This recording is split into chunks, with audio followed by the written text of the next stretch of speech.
the Snap UK podcast, your one-stop shop for all your news, views and opinions on this side of the pond for the NFL. Today we're recording at Chateau Green once again, and with me I have both Jim and John. Say hello. Hello. Hello. Notable by their absence once again, Gary, who may be joining us later, hint hint, and Paul, who won't because he's a lazy bastard. Boo. I'm told they have better things to do with their evenings, but I can't imagine what. I don't want to imagine what. Today's pod is our fantasy football special as we prepare for the Snap UK Fantasy Draft and the Dynasty Drafts, which are both heading towards us at serious pace. And we'll be looking at the players to pick, those to dodge, and we'll wonder, how am I going to improve on my, let's say, modest record in fantasy football? You mean shit? I do. I am utterly pathetic when it comes to fantasy football. We really are.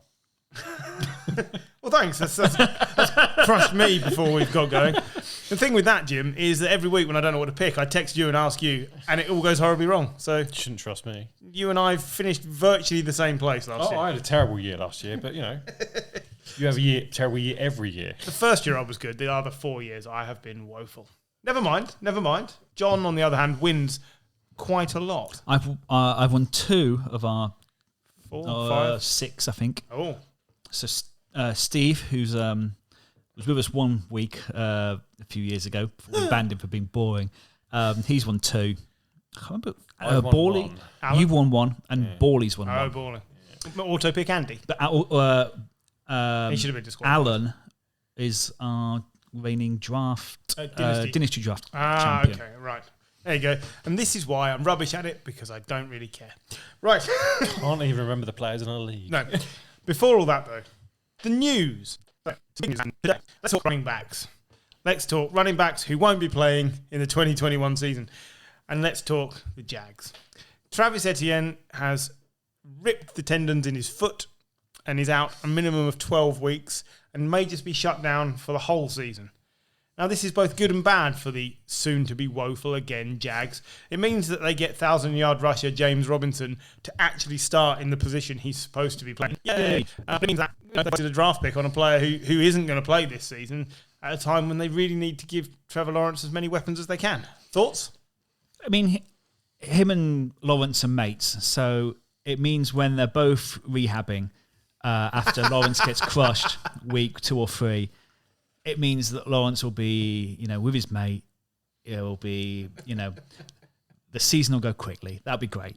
I mean, it's a bad injury, right? It's not what you need from a player that you've signed to be a speedy pass. He's not a terrible injury in terms of it. It's not an ACL. Yeah, it's not an ACL or MCL or still. anything else like that. Yeah, and it's going to put him out probably for the year. And if it is 12 weeks, then likelihood is they'll sit him for the rest of the year and bring him back fresh next year. It's not a waste of a draft pick because you still got that player for another 3 years on a rookie, 3 or 4 years on a rookie contract if they take the option. But yeah, I take your point. It's like you could have that premier player this year. And you could say that for any first round pick that's been made. They could all get injured. On the plus side, his first game he's head coach for the Jags, which might be better for everybody. So, just saying. the sad thing is, if you're Urban Meyer, and you have your stodgy run offense, you would want a really good running back. So it is bad news. They've got James Robinson. They have James Robinson, but it ties nicely to our fantasy today. It's just one backfield. You may not like the Jags or feel that they're going to win anything, but at least James Robinson is now getting most of the workload. Yeah, and even on a team that went 1-15 last year, James Robinson was still a premier player when it came to fantasy. So it should have been. Yeah, it should have been. And all you did with him is a dick. Yeah, I think that's Hello, fair. listeners. Alongside, John's in jovial mood he tonight, is, isn't he? He is indeed. Alongside the Travis Etienne news, there's also Swift, who's tweaked his groin. Now, they released Kerryon Johnson because he was always injured, and they've pinned all their running back hopes on DeAndre Swift, who, if you remember, started last year less than ideally with an awful drop in the first game of the season, and then actually progressed really nicely and smoothly. By the end of the season, was the lead back. What do we think? Is this another nail in the Lions' coffin? Because we're talking about 2 teams here who could be competing for the number 1 pick, and the Lions, for me, are threadbare at best. I feel like there's a curse on the Lions running game ever since Barry Sanders retired. in that they've just never had that running back forward. If DeAndre Swift's out, that's a big loss. They signed Jamal Williams from the Packers in off season. He's the next one up, but he's not exactly. He can get past back Jones or even or even AJ Dillon who they drafted last year. So it is a big loss, but it just does feel like whatever they do at running back, whoever the coach is, whoever the offensive whoever the GM is, what happens? They're destined never to have a running game. Yeah, I can't add anything more to that. They had 2,000-yard rushes since 2009 or something, 2008. It's not great. Reggie Bush and one other. I can't even think who the other one was. Somebody did roll over. I'm sure you go through every team in the and say, all right, in the last 10 years, who was their best running back? And for every team, you'd probably reel off a name or two. For the Lions, you'd be like, they had Adrian Peterson. There just is a curse in that city. It's a bit of a curse in this room, actually. Every time we try and record, you're in this house. Don't worry, though. A team has been sent to wrangle the dog and take her away. And not make the team. That's a whiny teenager there. I mean, you can tell it's bad. I'm currently Googling CJ Anderson because I'm like, after which he recorded 43 rushing yards. See, they're that bad that they released a Super Bowl winning 1,000-yard rushing CJ Anderson. That's how he ended his career. Was playing for the Lions. No one wants to end their career there. They kill people. That's what they do. I mean, Adrian Peterson had 604 yards for them. Which is, not bad for a man who's 56. Where is he this season, by the way? Is he still without a job? A free agent? I think he might be getting signed up again. You think about it, there's now with Travis Etienne and Cam Akers, they're two premier running backs that are now out for the season. So there will always be injuries at the running back position because it's such a hard position to play in terms of physicality, but also on the body in terms of the angles they move at and the speed in which they go. So there will always be injuries in that position. Let's have a dark that since Reggie Bush in 2008, who's got closest to 1,000 yards for the Lions rushing? I would have said Kerryon Johnson. You would be wrong. Amir Abdullah? Oh, yeah, that's a good one. You'd also be wrong, but you're in the right ballpark. It's Joik Bell. Remember him from 2016? No. Do you not? I remember him. Yeah, I remember the very much average running back. He was very lasted in the league about 3 weeks, but he did get over 800 yards. So maybe they'd have been better off investing time in him. I'm looking at the free agents, and it's really depressing.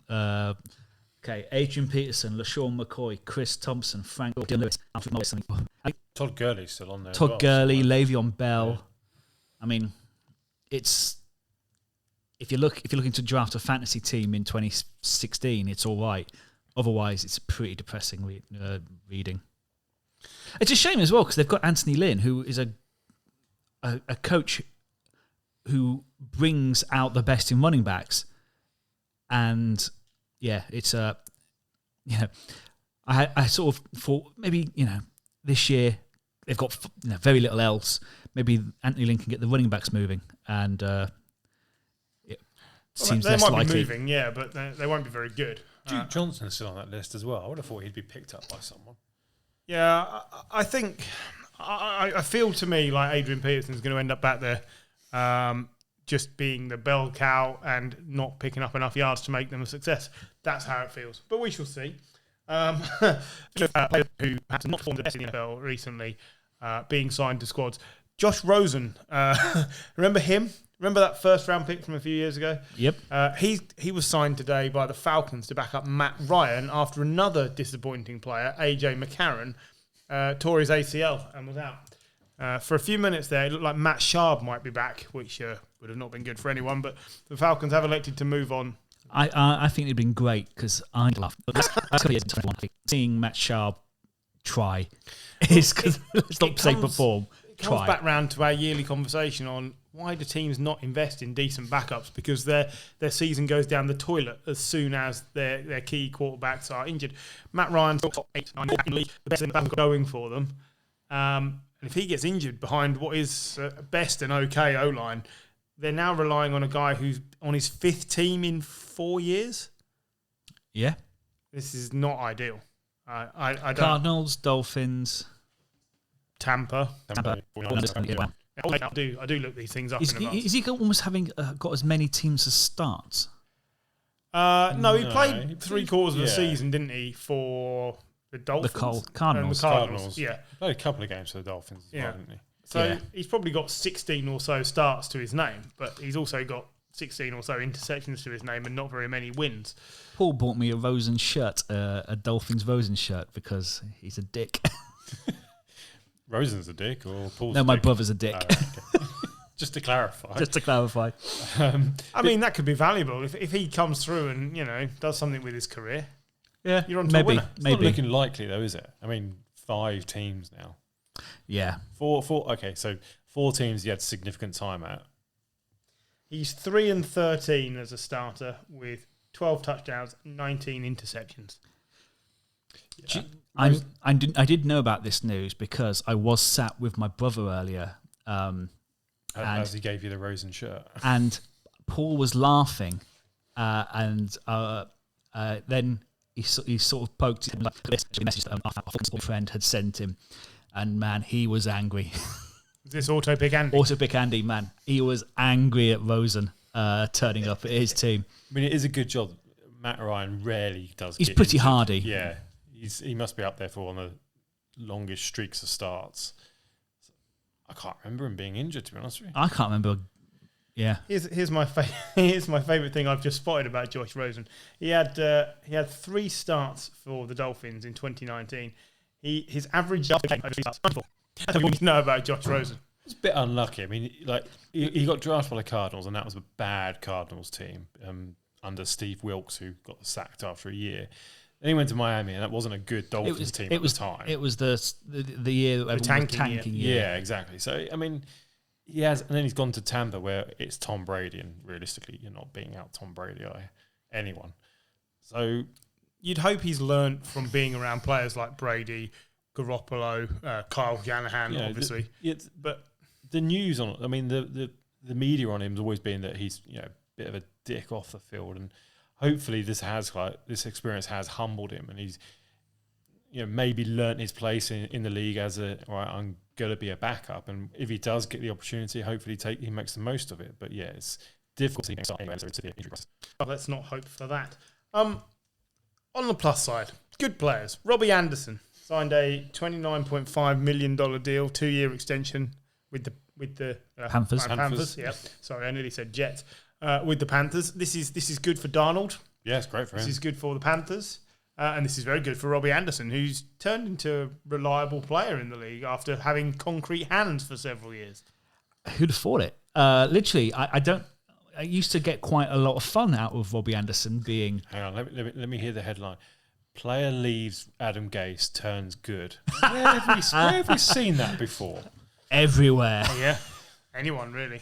Me? Yeah, yeah, maybe you. But yeah, no, it's a good deal for him. He's playing with a coach who obviously coached him in college as well. He knows him well. It's just it's the right circumstance for him. He's on the team. I don't think he's the number 1 receiver, but you could probably split that between him and DJ Moore as 1 and 2 equal to an extent. Whilst you've got DJ Moore still on a rookie deal, yeah, Robbie Anderson come in, make the big money. Okay, continuing to look around the league, what do we make of the fact Cole Beasley and friends, the unvaccinated bunch, are now all having to stay away from the team because they've been close contacts with people who've tested positive for the dreaded C? I mean, is Cole Beasley just a colour dreaded me C? shocked. I can't believe it. I mean, I mentioned this 7 days ago that Every week. that I wonder when Cole, and it wasn't even if, it was wonder when Cole Beasley will have issues with COVID, and it's turned out we didn't have to even wait the week. Well done. Falcons. I don't know if Rosen joining means that the Falcons are now no longer the first 100% vaccinated team, but if you were Josh Rosen, you would not take that risk, would you? no, you've got to. I mean, get it done. I had Phil Simms on PFT earlier today. He said if I was still playing in the league, I would be getting vaccinated in my left arm, my right arm, my left leg, like just to stay in the league because it's too big a risk, isn't it? You look. I mean, I'm sure it's on your rundown, but Cam Newton's now he's having to leave the facility for 3 days. He now gives the advantage to it was the next thing actually that I was coming to. So this, I gather, is not Cam's fault. This is a misunderstanding of interpretation of the rules by the team. Yeah. They're basically saying it's not on Cam, but he now has to stay away because he went outside of the bubble. But on the flip side, the reason why he's been having to test every single day is he's not taken the vaccine. Now, he's not said that, but we now know that because of this happening. So take the vaccine. You don't have to get tested every single day. This wouldn't have been an issue. I think it's right that the NFL are making it difficult for teams and players who don't get vaccinated to carry on playing and live their daily lives. So it's an opportunity now for Matt Jones to take first team reps for 3 solid days. Yep. I don't actually think it makes any difference to the Patriots. Cam is starting week 1, providing he's upright. The best thing about it is Matt Jones gets a week or best part of a week of first team reps, which means when he inevitably has to come in week 3 when Cam is injured or shit, he's better prepared. Yep. Totally agree. So this is all good. Speaking of quarterback battles, Jimmy G and Trey Lance, there's been some reports this week that Jimmy G sapped of confidence in his battle with Trey Lance. What do you think?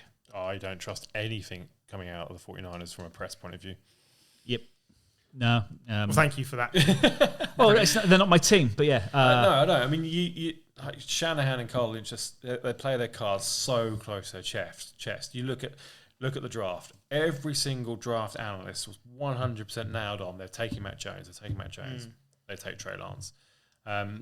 There's been other instances where Shanahan's played the media, let them hear a story that they want to hear and go to town on it. I think Jimmy G starting the season, maybe he's lost a bit of confidence, but he's looked good in a couple of preseason games. He's looked good in some practice shots that I've seen.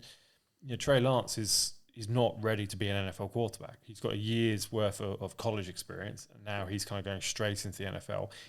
I think he will be an exciting player, and I think with Shanahan he'll be an extremely exciting player. But I don't think he's ready to start in week 1. Maybe we'll see him in week 5 or 6. I tell you what I think. I think this has got the Sam Bradford Eagles-Vikings situation written all over it. The week before the season starts, somebody's quarterback goes down injured, and there's a first rounder offered for Jimmy G. I think you're biting the hand off. Yeah. Oh, yeah. Considering the amount we had to move up to get Trey Lance, we're not going to have a first round pick for the next 2 years. Yeah. If someone comes in with a first rounder, I don't think there's an argument. I think, right, fine, we'll take it, and we'll bring in Blake Bortles to back up Trey Lance. He just lost the previously mentioned battle because he didn't get signed for the Falcons. They went with Rosen instead, so it could well be your mate Blake. But just because he's on the screen in front of me, right? I'll take that. I think that's my prediction. I think Jimmy G starts for someone else. It feels like we all sat back a few years ago and said, well, Bradford's going to be playing for the Eagles. He didn't seem happy about it, but he's going to be there. And then bang, Teddy Bridgewater went down. Sam Bradford signed and was actually, don't forget, very good for the Vikings that year. So I sort of think that's where Jimmy G's going. He could actually have a career sort of resuscitation, if you like, by moving, because he's not a bad player at all. He's just in a bad situation for him because there is only one winner in that battle, and we know it's Trey Lance in the long run. Yeah, absolutely.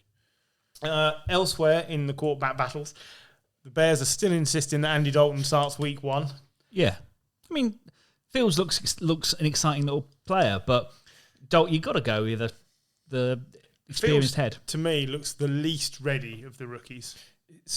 I think the other thing is pre-season. I think anyone, we were saying this before we started recording, anyone that reads anything into pre-season that isn't injury-related, it's just on a hiding to nothing, because it just doesn't mean anything. It's an opportunity for players on the fringe of squads to get a place in the 53-man roster. It's got nothing to do with the first 22 starting players. I mean, look, I think before the draft, I was, I didn't want Mac Jones. I wanted either Trey Lance or Justin Fields. I think he looks a great quarterback. He made some astonishing plays at the weekend, even in a massive defeat to the Bills. He looks decent. But yeah, again, he's going to take some time to settle in and get up to speed of playing in the NFL. While we've been doing this, Travis Etienne officially placed on injured reserve, so that means he cannot now play until 2022. Well, does it? Sensible. Yeah. Yeah, I mean, you can put them on the PUP list, Yeah. but you cannot put someone on injured reserve before the season starts and then have them back during the season. Oh, So he is done. So fair enough. James Robinson, over to you. Okay, any more news that you guys want to get to before we dive into the world of our filthy fantasies? Oh, damn it, there was something, but I forgot what it was. Brilliant. Oh, the Antonio Brown fight. Should we mention that?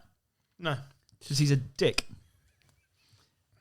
So like, Yeah. The camp there, the Bucks were doing with the Titans, weren't they? And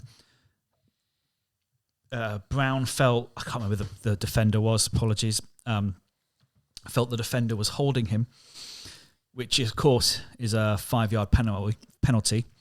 So Brown ripped his helmet off and beat the shit out of him. Had to be pulled off him, and of course it's not if you're looking to sort of rebuild your reputation. Chris Jackson, by the way. Chris Jackson, yes, it's not the sort of thing you really want to be doing. But he beat him up for what is ostensibly a 5-yard penalty. It's no great shock to see Antonio Brown get a bit angry, is it? No, but here he's effectively wide out number 3 at the Bucks, really, isn't he? 3 at tops. 3 tops.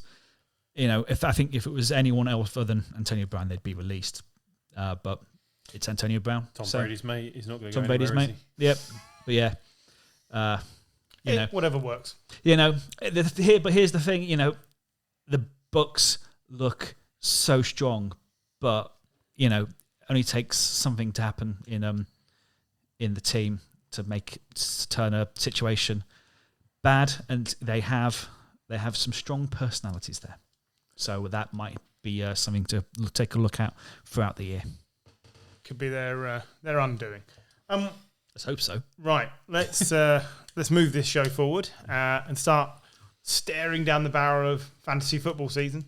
Woo. I'm trying to drum up some enthusiasm, but frankly, I don't enjoy it. It's just stressful. I love it. Love it. Right. I really don't. Every year, I think this should be the I love last the year. draft element of it. Every week, it starts getting me down when I start losing. I am terrible. Yeah. So that's why it's a bit like most things in life. If I'm not good at it after 3 or 4 years, it's a bit like why I'm celibate now. I just give up. Loads of practice, not very good. Time to knock it on the head, so to speak. Yeah. See what I did there? Yeah. I was going to say I slipped that one in, but No, but you didn't. Right. No one said thumbing in a softie for quite a while. It's because Paul's not come here anymore. But yeah. Right. Let's get rid of that. That's bonkers. We don't need to talk about that anymore. Fantasy football. Let's talk impact players that you have to draft. We'll start with Jim. I want you to single out 1 or 2 players for me by position or however you feel, but give us some players that can't miss. Well, that's tough based on what we just discussed around injuries, to be honest with you. The general consensus, I think, at the moment is that 1 and 2 is Christian McCaffrey and Dalvin Cook. And between those two, I would probably go Dalvin Cook just based off the fact that Christian McCaffrey is coming back from a serious injury. But the thing with Dalvin Cook is, he does also have knees of asbestos. Yeah. And and the next best one would be Alvin Kamara, and I'm historically anti Alvin Kamara, so I couldn't possibly draft him. Do you want to clarify that? It's just a bad 2019 experience. Bad experience with Alvin Kamara, where he was meant to be my everything, and he was my nothing. He turned up in the playoffs. I had a relationship like that once. Back to that, are we? Yeah, sadly so. I think, generally, I've been doing a few mock drafts over the last kind of week or so. And I think one of the things that sticks out is that after probably the first 15, 20 running backs go off the board, the quality of running backs just drops off a cliff. So at say 15, you've got Ronald Jones is the 15th ranked running back. Now, you can say what you like, and he did perform well last year, but that's not Alvin Kamara. And there's all. I mean, I'm not saying that there's only going to be 15 running backs are any good, because there are always going to be some players who come out of nowhere and are suddenly awesome. James Robinson, a great example from last year. No one drafted him. Not even John. You know, so whoever gets on the waiver list will pick him up. So there will be players like that. I think kind of Javonte Williams is another one that, you know, keeps getting a lot of hype out of Denver. Going to be behind Melvin Gordon in the pecking list, but for how long? Those types of players, which is why the waiver list is so important. Those types of players are there to win leagues, and it's that's how you win leagues, is by picking those players up in the first week of waivers. Yeah. So sticking with running backs, then let me pick out one or two that I think are being ranked very low, and you can tell me why, because this is, you know, something I struggle with. Austin Eckler starts the season Injuries. roughly number 34. Is it just the injury history? Because he is not the 34th best running back. He's top 10. I think he'll go in top 10 most leagues. I've already done a draft. I've done a draft in my work league, and I got Eckler in the 3rd round, and nobody was touching. Like, he was quite clearly the standout running backs left, and people were picking absolute dross ahead of him. People were picking quarterbacks in the 1st round of that league, weren't they? Yeah, exactly. But of course, you know, but by the 3rd round, Eckler was still available. Yeah. And they were not picking him. And I don't get it. I really don't get it. I'd be surprised in a 10-team league, if Eckler's still there after the 13th or 14th pick, I'd be amazed. Oh, yeah. If you know, in our league, he won't be, because I picked twice by then. What about Kareem Hunt? I've seen him ranked all over the board. Now, I know he's in a joint backfield with Nick Chubb. Nick Chubb, for me, easily a top 10 running back. We know that that's nailed on. But Kareem Hunt, not far behind. This guy does a lot of the receiving work. He lines up in the slot. I mean, what else do you want from a guy? I think he'd be a great player if you've got to that point where all the premier running backs have gone. If you want another decent option, he could be an RB2. Flex. At best, he should be a flex, yeah. But yeah, you're absolutely right. And also in a PPR league, which most leagues are now, he presents awesome value. Yeah. Zeke. Now, you said you would historically not draft Alvin Kamara should you be able to avoid it. I wouldn't touch Zeke with a massive slab of chicken, because that's what I feel he does. He just eats chicken and gets chubby during the off-season. I haven't watched Hard Knocks, mainly because I like to watch them all in one go when I'm at work at 4 o'clock in the morning. So I'm saving them up. But I'm hearing he comes across like a douche, and I don't know. Does that really shock you, though? No, but I didn't think he was that good last season. Pollard was a lot closer to Zeke than I would feel comfortable thinking they should be. Is he still a premier player? Yeah, because, I mean, once again, I wouldn't touch him in fantasy unless he's dropped ridiculously low. But he's got his line back. I mean, he's not had that for, I mean, he didn't have it at all last season. He didn't really have it the year before. I think Zeke, I've been burnt by Zeke, and that's why I don't touch him. But the potential is there for him to be a top 3 running back. And it's the thing with Zeke is it's always if he can be asked, or if they can scheme it for him, and that's something that worries me, because I don't trust the coaching team at Dallas. I don't either. I mean, I think Zeke will still go top 10, and I think he absolutely should. Where I'm picking in our league, he's a kind of he's an option there. I'm picking 6th. I think the thing with him last year is he had a number of drops, which kind of obviously lost points, but obviously it impacted his reputation. I think the difference this year is hopefully Dak's back. To John's point, the offensive line's back.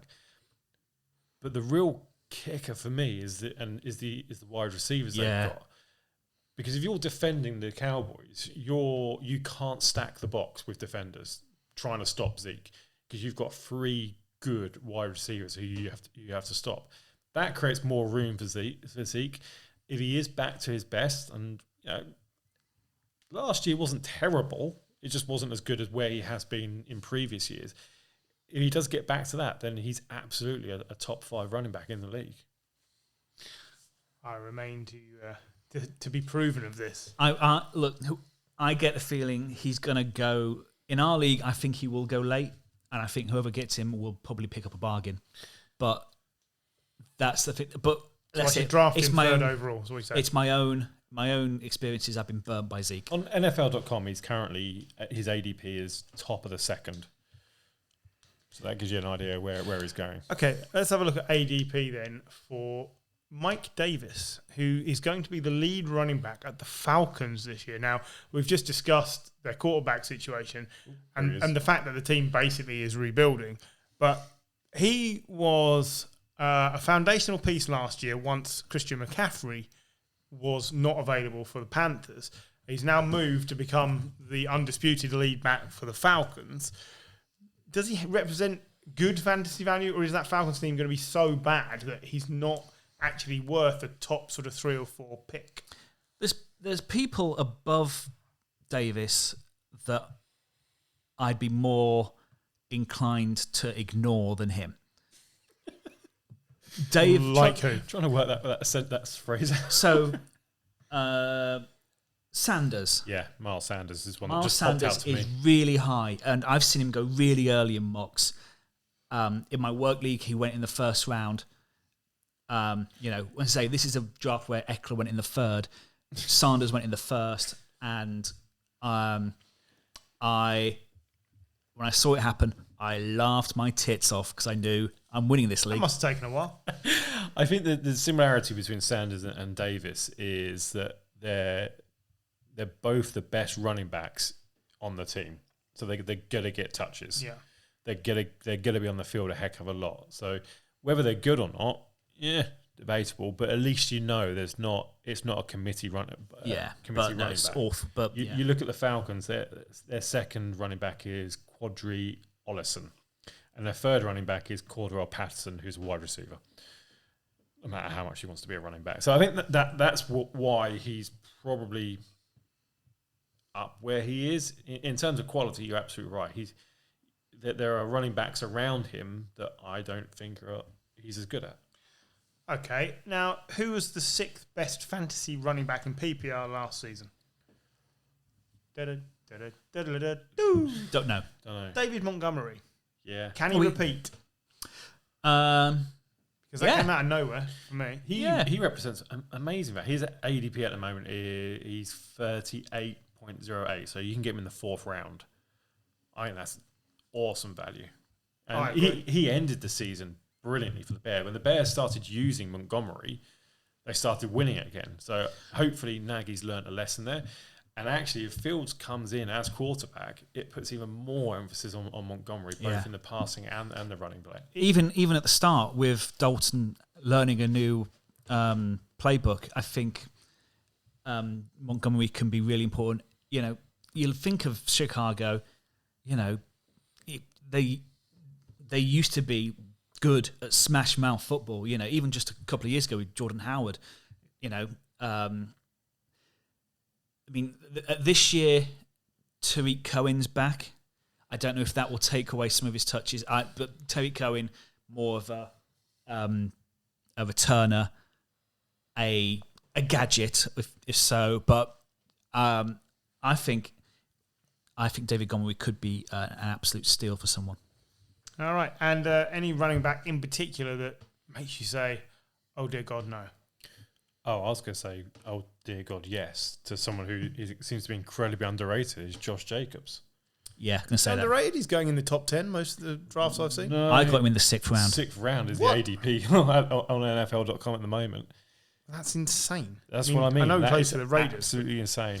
This is a James Robertson situation where he's on. I think the Raiders are a bad team, but he's the best player on that bad team.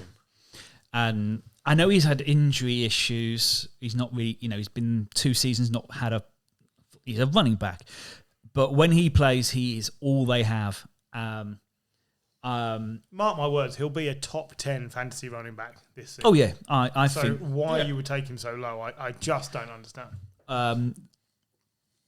There's people that I'm seeing going well before him. Chase Edmonds is really high on the thing. I can't trust a Cardinals running back. And James Conner's there as well, isn't he? James Conner's there, who, whilst he underperformed with the Steelers last year, I actually don't think he's a bad running back. No. I think in the right situation with the right coaching, which may or may not be Cliff Klinkerhoff, I think it's entirely possible that he is every bit as good as Chase Edmonds. And Fournette, I want because fantasy doesn't take into account playoffs. So if you're hovering over the draft button with Leonard Fournette, unless it's really late, I'd take that off. Chris Carson's one who gets drafted early. I think he's a great player, but again, injuries. I'm not sure the guy's ever had a 16-game season. Yeah, and he won't this year. Also, if you at any point drafting a Texan, just forget about it.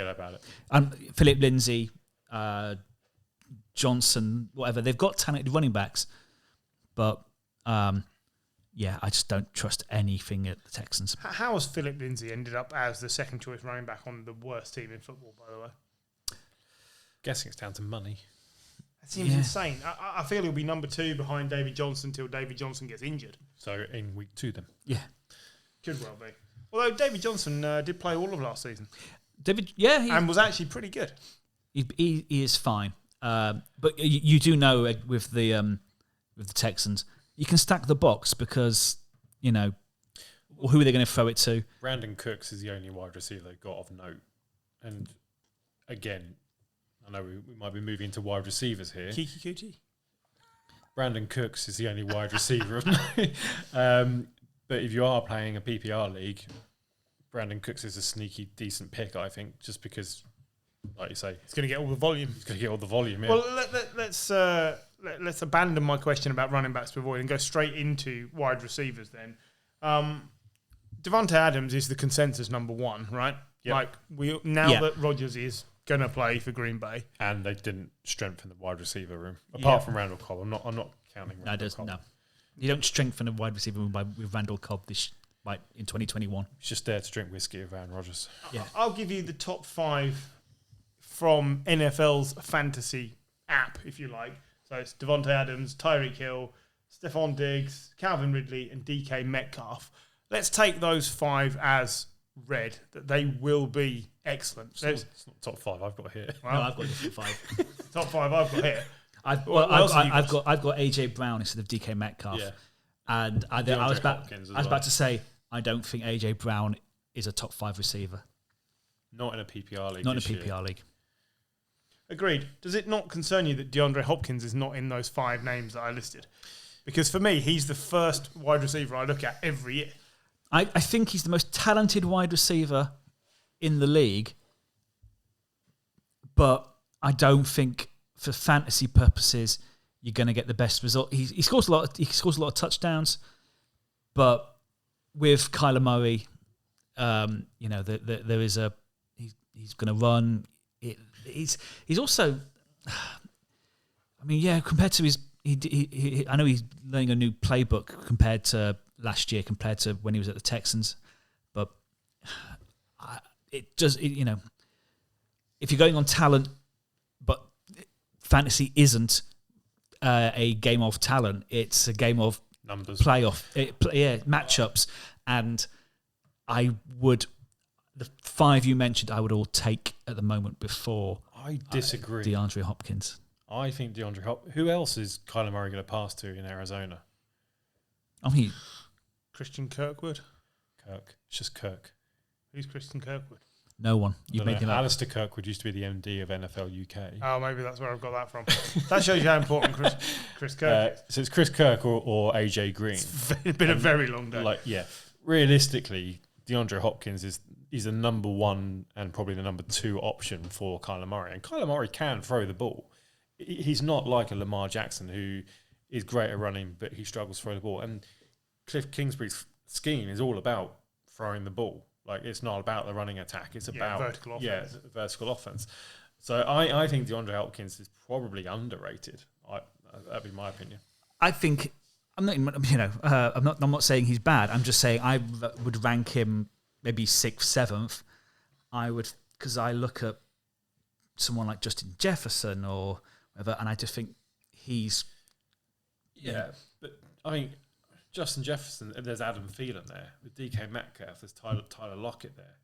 Devontae Adams, I'd probably put above DeAndre Hopkins. Even Tyreek Hill, you're splitting catches between him, Mecole Hardman, and Travis Kelce. Just for that fact, I would have DeAndre Hopkins quite high. I think he's easily your wide receiver number 1 if you can't get Adams or Tyreek Hill. Yeah. I mean, if whoever gets Hopkins is getting a hell of a player. But yeah, I feel like I just think there's a couple that are slightly better, but it's fantasy. It's fine margins. Give me a reason to not love the duo of Curtis Samuel and Terry McLaurin with Fitzmagic hurling the ball down the field. Because for fantasy purposes, yes, he is going to throw tons of picks, but those two guys are going to pick up 40-yard receptions for touchdowns every week. I will give you one reason. Adam Humphries. Could be. Logan Thomas. He does like a tight end. Ryan Fitzpatrick as well would be another reason.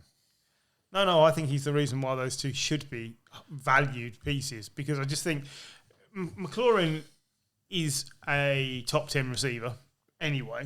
Like, he is as good as anybody else in the top 10. And Curtis Samuel last year, yes. I mean, don't get me wrong, I think he's good, but I don't know.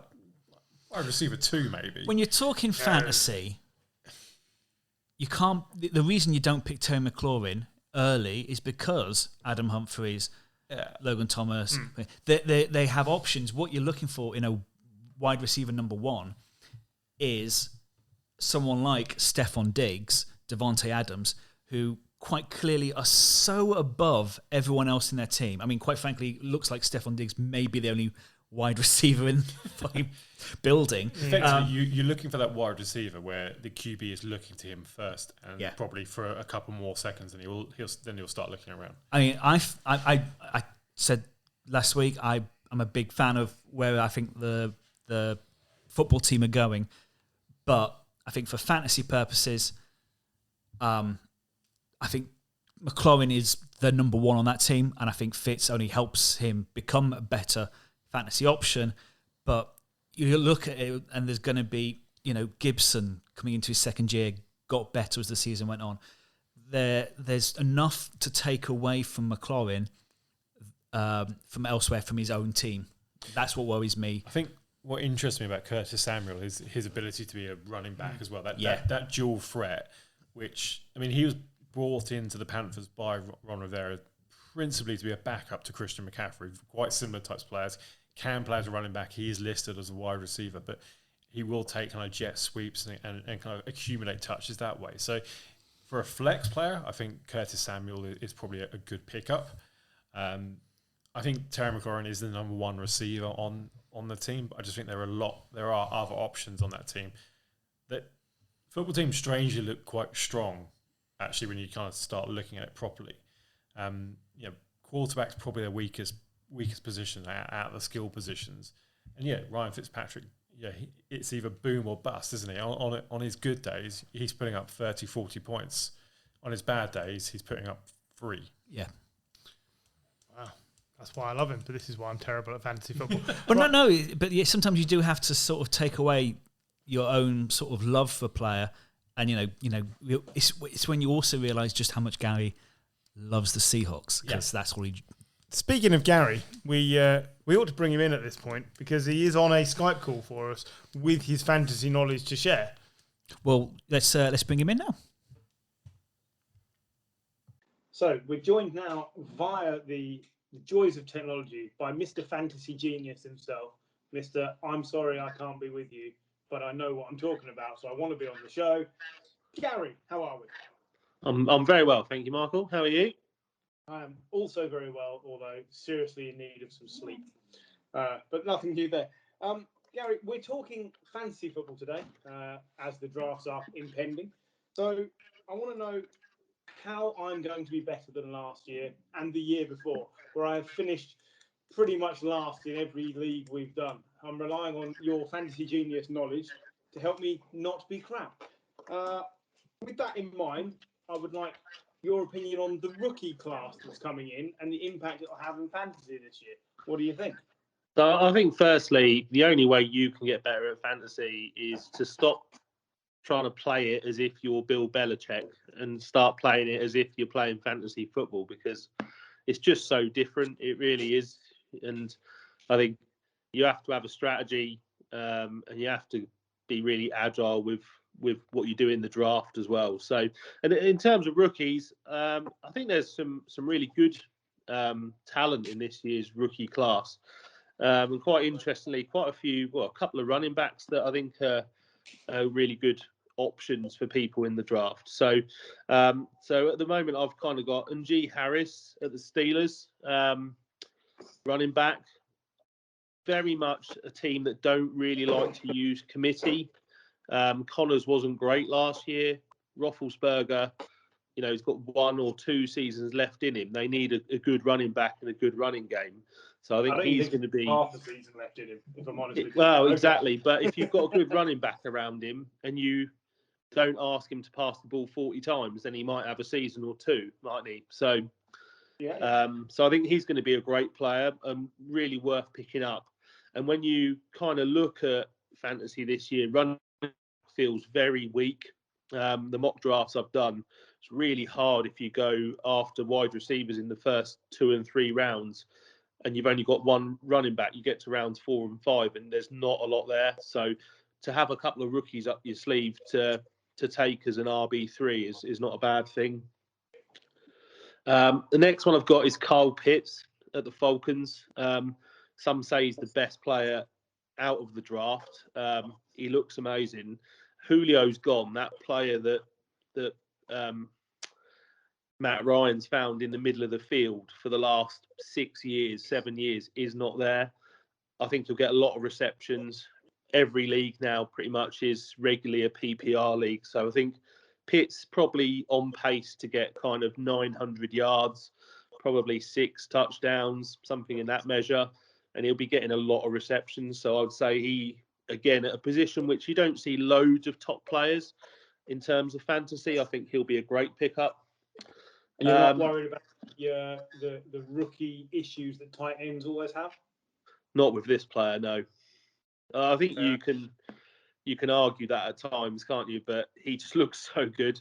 And we've seen it with Kittle and Kelsey. It doesn't always mean just because they're a tight end that they're brought in to block first and catch second. And I don't see that being the case with this player. So that would be one I'd be looking for. The next one I've got is another running back, which is Javonte Williams at the Broncos. They haven't got a lot going for that offense at quarterback. Wide receiver, Cortland Sutton's still not 100% fit after last year. And I do think he's going to be a bit of a talent. So again, if you can take him kind of a little bit deeper into the draft, he could end up being a really great pick. And again, running backs. People use their running backs heavily at the start of their careers because they know it just takes one injury. And I think when you look at kind of rookies, you get the odd wide receiver that really just explodes like Jefferson last year. But generally, wide receivers go off in year 2, a bit like quarterbacks. And I think running backs are the ones, get the ball, run straight, run hard. It's really not quite as complex. You can transition quicker. So in a team that isn't great, running back's going to have a great opportunity to get a lot of work in that team. Melvin Gordon's there, but he does get injured and he's not as young as he used to be. I know John loves him, but I would be taking Williams over Gordon right now, especially in the Dynasty League. Well, that's a fair point. That does have to be kept in mind as well. The type of what the league is, yeah. And then the last rookie, Jamar Chase for the Bengals, if Burrow's fit and plays. Because, he loved him in college and there's nobody else really to throw to. So they'd be my rookie picks if I had to give people some advice. under the understanding that Jamar Chase has not had the best start to camp so far. He's currently been listed as the third wide receiver in Cincinnati behind T. Higgins and Tyler Boyd. So I agree, he looks like a great player, but he's having issues with drops, he's having issues with getting released from cornerback. So maybe one for later on in the season. Yeah, and I think when you take a rookie and where you'll probably be able to take him in the draft, you're looking at having him there towards the end of your season as you get to kind of playoff level as well. So I think, again, sometimes you have to build your roster for who's starting for you every week, but then it's also great to have some of those players that if they don't spark, you can kind of trade them or lose them on waivers and pick an informed player. But if Burrows comes back and he goes to his favourite target, then all of a sudden you're going to start lighting up your fantasy league, and I think that's worth a risk. That would be a good risk-reward pick for me. Okay, and your thoughts on the viability of Trevor Lawrence as a quarterback that you can rely on in fantasy this year? I would not be taking Trevor Lawrence in fantasy, not because I don't think he's a talented player, and I think he is a very talented player. I think first-year quarterbacks, it's always difficult. They're not used to getting hit in the same way that they will get hit in the NFL, especially behind that offensive line. And as good as he might be, he could be injured halfway through the season playing behind that O-line. And I just wouldn't risk him at all. In Dynasty last year, I took Tua, and it just felt like a wasted pick in the end. And I think he's very talented, and he could go on to be great. But then so could Burrows coming back. So could Herbert for the Chargers. I just think there's way more players at that position with better upside for this season. I think that's fair. So from a Trevor Lawrence no pick, what are the players, or who are the players that you would actively avoid? Who do you think is the bust waiting to happen? So I think that these are a little bit controversial, these ones, as you'd expect, because a lot of the time they are players that have had great fantasy paths. And my first one is Julio Jones. I'm a little bit worried about his historical value affecting where he is now. He struggled with turf toe and some other issues last year and didn't see much of the ball, hasn't scored a lot of touchdowns for a couple of years.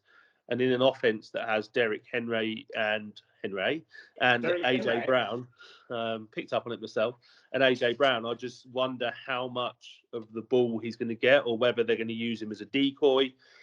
So Julio Jones is a bit of a worry for me because you can look at all the stats and think, oh, he's going into that Titans offense, but he's coming towards the end of his career, and it could be a 650, 700-yard season. And I think if you spend an expensive pick on him, then that could really hurt you. Yeah, fair enough. Who else? Oh, wow, James White. Again, now,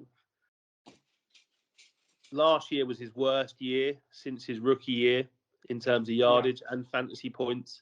And I think with the way the quarterback situation has changed in New England, somebody who was a very strong RB2 or 3 at your flex position, James White is not that player anymore, or doesn't get those opportunities anymore. And I believe he'll have quite a poor fantasy season. He might get the odd week, but I think generally he will let you down. So James White would not be on my radar. Is it fair to say he's one of the biggest players that suffered without Tom Brady?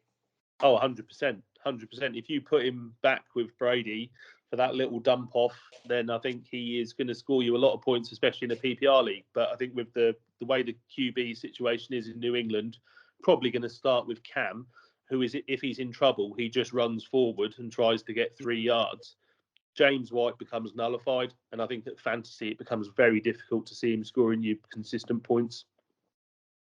Yeah, there was reports that Tampa Bay tried to sign James White, but in the end they had to go for Gio Bernard to fill the same hole that basically Brady wants somebody for that role. We know that Leonard Fournette isn't that player, so they've gone for Bernard instead. And I'm sure it'll come up, but I would be looking to Bernard to actually have a decent season for that very reason, that Brady will be passing 5 yards to him and letting him run through. So anybody else you're actively avoiding? A quarterback, so I've got two. Trevor Lawrence, for instance? I've got 2 more. So one is Michael Thomas. So I'm really concerned about the contract situation. We always think these things are going to get sorted out, and I know, having taken Bell before when he was in contract dispute or wanting a trade, often they don't actually work out, and by the time they come back, they never fully get up to speed because they haven't been playing football. I'm seeing him go in kind of round 6, 7 in mock drafts. Again, if you just go on the fact that the name is Michael Thomas Perry, then you may end up with a big mistake at the start of your draft. Seems really crazy to say some of these names that I'm saying, but in terms of fantasy, I just think he's a risk this year. I could see him not playing most of the season, and you might sit on him thinking he's going to be great in the playoffs, but he's probably going to come back and get 60 yards a game because the season's done for him. So that would be a concern for me. And the last one is Evan Ingram at the Giants. I think with Rudolph there, that becomes a problem in terms of time and targets. I think Rudolph is a better blocking tight end, so may end up with that O-line actually getting more time once he's fit. So I think Ingram, as he may well have been a top 10 tight end in fantasy last year, I'm not sure he will be this year. So yeah, that would be my last one. Fair enough. I think that's some good analysis there for that. Before you go, I want your opinion on the Trey Lance, Jimmy G quarterback battle and the reports that Jimmy G seems to be losing confidence in himself and in winning the race. So I don't really think my opinion's changed on this, if I'm totally honest. I think that Lance is going to be the better, more dynamic, modern quarterback. But I think that the opportunity to sit behind Jimmy is still massively important. The worst thing that can happen is that Jimmy G does not start the first 5 to 6 games. If we're ahead in games and there's stuff schemed for Lance that can build his confidence, then you bring him in once we're clear. If we're not, then you don't break the guy's confidence early in his career. The biggest issue will be is if Jimmy G gets injured and Lance, all the pressure's on him straight away. I think that would be a disaster. I think if you can do it the other way, break him in, scheme it for him, build his confidence, get him more complex, and then you start to let him really flourish from game kind of 9 or 10 onwards, he could take the team quite deep in the playoffs. It gets me a little bit more use out of my Jimmy G shirt. I don't get a lot of use out of NFL shirts. So there's a slightly personal reason why I'd like that to be the case as well. But yeah, my opinion hasn't really changed on the situation. You've got to start with Jimmy. You could do some really damaging work to Trey Lance in a very challenging division as well. And I think you've got to remember that we've got a tough schedule and we've got a very difficult division. And if you just start lining him up against Aaron Donald every other week, you're going to cause the guy some problems early in his career. Yeah, I think that's fair. Before we let you go, yes or no, are you going to win our fantasy football league this year? The first time. No, because you've got the genius name, but I need to see you back. So yes or no? Yeah, I'm going to say no. I'm a pretty humble guy. So fantasy is fantasy. You can have the best plans, but you just don't know what's going to happen. I've won other leagues, and I did do very well this in is the one of note. This is the one we care about. I know. Well, note to you guys, but no, I don't think so. John is very good. He has way more time than me to look at the waivers, and that tends to give him a slight edge. Hours spent whiling his way through who people have dropped and who's on waivers. He's a passionate guy. You have 3 days to do waivers. Yeah. This says a man who does not have a toddler. On a Wednesday. You have 3 days. That's why I like to see some anger within the group already. Oh, it's easy to get John there. It's easy. Just talk to him about time on waivers, or how bad Leeds are, and that's about it. Championship level players. Is that what you're saying? Yeah. Still above you, mate. Oh yeah, everyone's above like that. We said, reeled him in.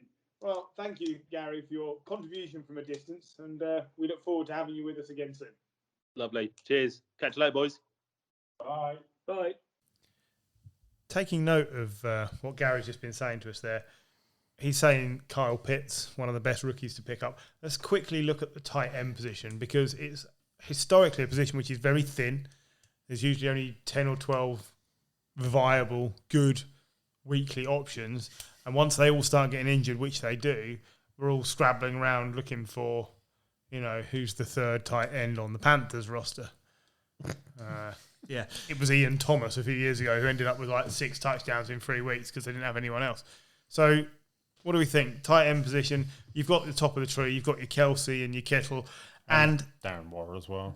And Waller. And then, I'm going to just say it because we didn't believe it last year, but Gronk, who was brilliant towards the end of last season, is probably going to be brilliant again. And I don't know why you doubt it. He just may not last. I can't see him lasting the year. And I don't think you're drafting him as one of your top 3. But the next one down, I don't see why not. No, there's a lot of about 5 tight ends that you'd be happy taking, playing every week effectively. Then I think sort of Gronk's in the next stage down where when he plays, he's especially PPR. Brady is going to look to his mate, and he also scores a lot of touchdowns. When fit and playing well, and hopefully for the Bucks, not for anyone else. Gronk turns up ready to play, which obviously he wasn't last year because of COVID and everything else. So, He'd taken a year off. In fact, he'd taken a year off to wrestle. But I think the really good thing for Gronk fans out there is that OJ Howard isn't looking as good as what they'd hoped. Yeah. No. So they still got Cameron Brate. Still got Cameron Brate. OJ Howard. He's another one for me. I suspect he'll be traded out of there at some point. I wouldn't be surprised. Probably go to New England because they collect tight ends. Cameron Brate should be going to New Orleans, where his mate is, and his romance with Jameis. Well, yeah, that would work for him. Speaking of the New England twin tight end, obviously Hunter Henry has been missing time with injuries, but if this goes to plan for New England, these two, Henry and Jonnu Smith, they'll be in that next tier of tight ends, right? Because we know what England can do with tight ends. When you say next tier, well, I mean, what? Because I see like Kelsey, Kittle, and Waller as your top tier, and I think then you've got a gap, and you've got Mark Andrews. I'd put TJ Hawkinson into there. I think he had a good year last year, and I still think who the hell else is Goff going to throw to this year? Yeah. So I think especially in the PPR league, I think that's worth having, and you put Gronk in there. And then I think it really does start to dip. Well, this is where I'd put Smith and Hunter, because who else are in New England going to throw to? Smith, definitely. Yeah. Henry Hunter? Henry Hunter, yeah. Hunter Henry. Yes, it's the wrong way around. I think if he didn't have the injury history, I'd absolutely agree with you. I think he was probably on he was meant to be taking over from Antonio Gates in San Diego, LA for the Chargers. Yeah. I should have gone with. But yeah, he's just not reliable. I think you take Jonnu Smith instead. I think Henry, I'm getting really confused over that. I think Henry's the better tight end, but I think Jonnu Smith is more reliable. Fair enough. Obviously, we've said Kyle Pitts. We think he's going to be right there. It's a bit of a projection. What about in Green Bay? Tonyan. Yeah. Wasn't bad last year. No, well, he was good last year. He got the most touchdowns out of all tight ends. Yes, he did. Now, that isn't something that's easy to replicate 2 years over. No. But is he worth taking? If you're in a 10-team league, is he one of the top 10? Because I would say yes. Yeah. I'd take him. Should be, yeah. I'd take him, yeah. And you shouldn't listen to me. No, but, I mean, we keep mentioning, the backers have not improved their receiving options apart from Randall Cobb. So they have not improved their receiving options. And, Devontae Adams can't catch every ball that Aaron Rodgers throws. So True.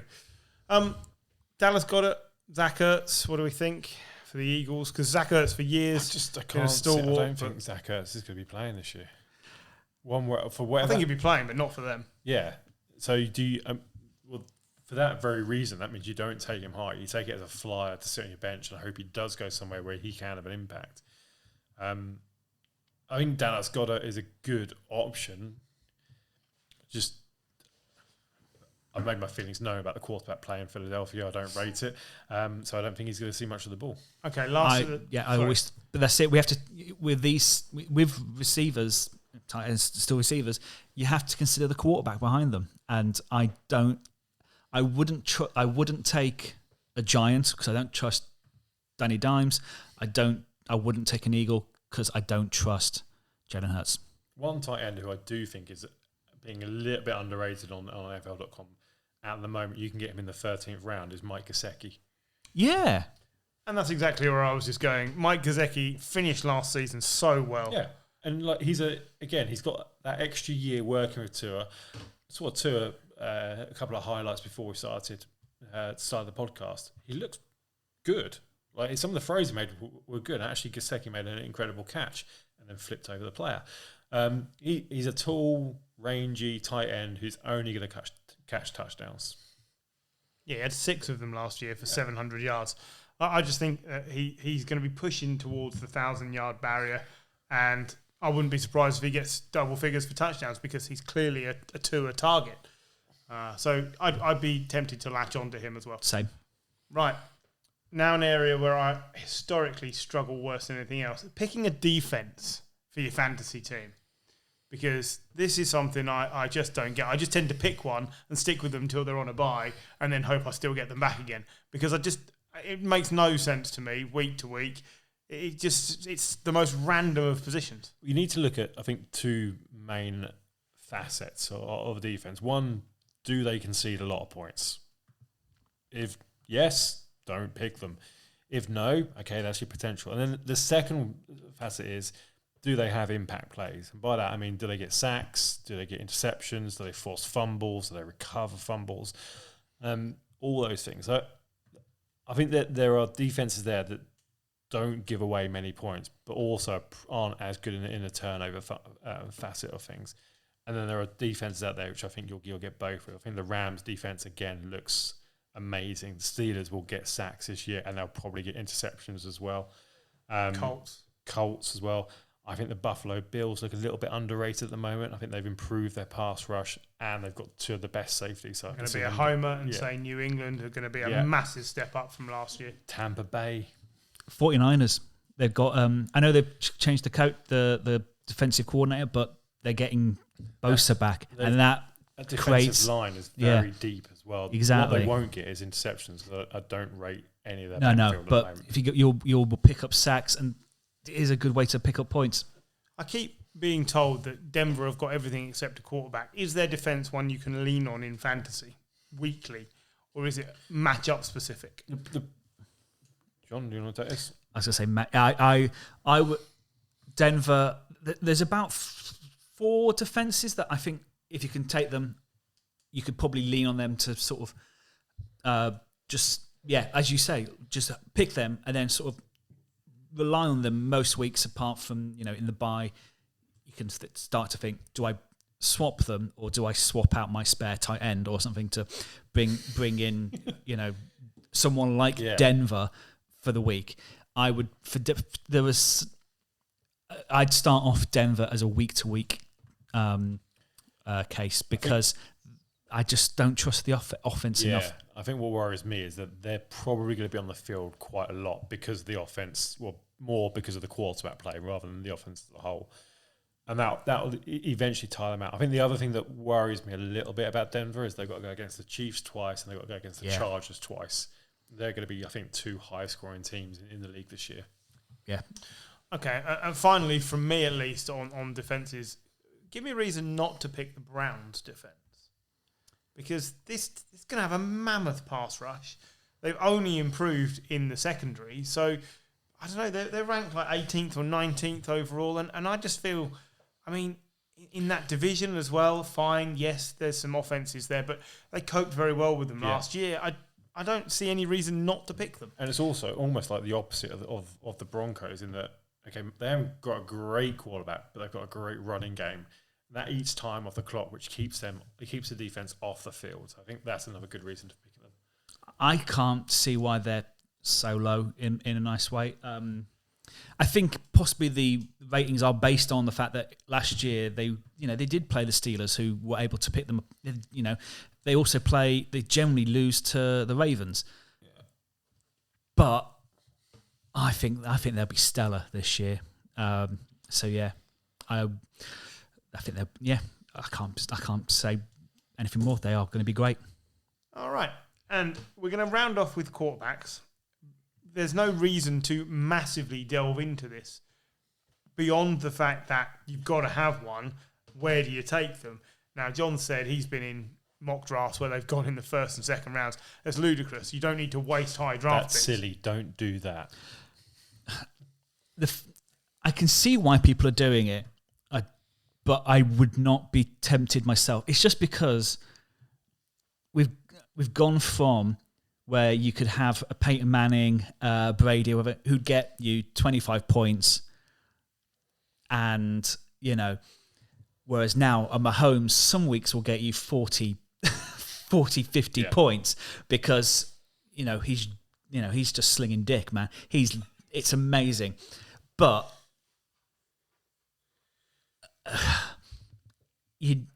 I think you're better, especially this year, because running back is so thin. If you're taking a quarterback that early, welcome to picking early next year. You've stitched yourself up, basically. Yeah, I think the only reason you do is if you're playing in a 2-quarterback league or you're playing in a super flex league where you can use a quarterback in the flex position. That's where they become more valuable, and you see them jump up the rankings. But yeah, to John's point, I think at the moment Patrick Mahomes, his ADP is second round. I still think that's too high. I think it's too early. Like, not giving away draft strategy here to 2 people I'm competing against and other people who might be listening, but I won't be picking anyone in the first 4 rounds. No competition to anyone in fantasy football. I think one quarterback who is underrated according to NFL at the moment is Matt Stafford. Like, haven't got any running backs. Yeah, like he is there to throw the ball. He's there to throw the ball, and McVay wants to pass the ball. Like, he's currently, you can get him in the 8th round. So that's what we're talking about. Use 7 picks to fill up your running backs and your wide receivers and a tight end, and then pick up your quarterback. I would be looking closely at Justin Herbert, who I think is going to have a stellar year. Yep. I'm not decided yet on Ryan Tannehill. I don't think it is a blip for him. I think he is going to be very good, but I just don't know whether I'd have him over Herbert or not. I would not have him over Herbert. Yeah. I think the sample size with Tannehill is bigger, and he produces. It's been good. He doesn't throw as many interceptions as well. I think because you got to remember that you can lose points with quarterbacks by their turnovers. So if there is a quarterback that does throw interceptions, or is a rookie quarterback, this is why you don't take Trevor Lawrence. Yeah, he could be a great quarterback. He could score a lot of touchdowns, but he's going to throw interceptions because he's a rookie. Okay, and if you elected to go all the way through your draft and stack your roster, but not take a quarterback till right at the end because it's a deep position, I'll give you 2, and you can tell me. I wonder who you're going to say. Go on. John, do you want to? You're going to say Fitzmagic? Oh, no, he'll go way before then because I'll have taken Yeah, well, in our league, yeah. 15 No. NFL. It's a serious question. So I haven't done any mock drafts this year, but I quite often do them, and I just leave quarterback till last and just pick up whatever's there because they all score within not very much the same number of points if you don't get one of the top 3 or 4. Yeah. So Jalen Hurts or Taysom Hill? Hurts, because Hurts is starting. Yeah, that's the only reason I go for Hurts over Hill. No, I'm not. Is he starting, and is he actually going to be any good? Well, he's not going to be any good, but he's going to be starting. Fair enough. I don't trust Taysom Hill to start at the moment. I mean, whether that goes through the season. I'm still telling you, Taysom Hill starting. Can I just? I've just seen this on NFL.com.